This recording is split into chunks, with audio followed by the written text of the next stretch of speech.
Hi friends, ఈరోజు మీకు fish curry ఎలా చేయాలో నేర్పిస్తాను. వీడియోలో చూడండి. ముందుగా ఫిష్ను శుభ్రం చేసుకొని ఆయిల్, కారం, ఉప్పు, పసుపు, అల్లం వెల్లుల్లి పేస్ట్ వేసి బాగా కలుపుకోవాలి.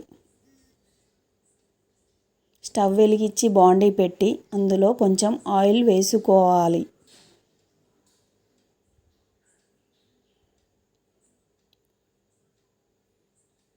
అందులో ఉల్లిపాయ ముక్కలను వేసి వేయించాలి. ధనియాలు, కొబ్బరి, లవంగాలు, మెంతులు వీటన్నిటికి కూడా వేసి బాగా వేంపుకోవాలి. ఇది చల్లారబెట్టుకొని మిక్సీ పట్టుకోవాలి. ఈ పేస్టుని ఫిష్ మిశ్రమంలో కలపాలి. తర్వాత స్టవ్ పై బాండీ పెట్టి అందులో 3 స్పూన్ల ఆయిల్ వేసి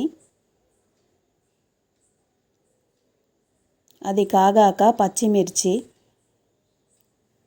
ఉల్లిపాయ ముక్కలు వేసి బాగా వేంపుకోవాలి.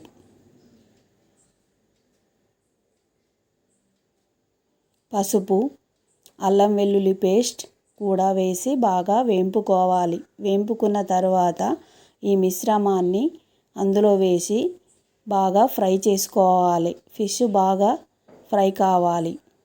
అప్పుడే ఉప్పు కారం బాగా పడుతుంది వాటికి. మూత పెట్టుకొని కాసేపు అయ్యాక చింతపండు రసం వేసి కలిపి మళ్ళీ ఉప్పు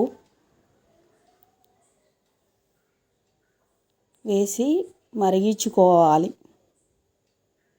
అందులోనే ధనియాల పొడి వేసి కొత్తిమీర వేసి ఉడికించుకున్నాక ఫిష్ కర్రీ రెడీ.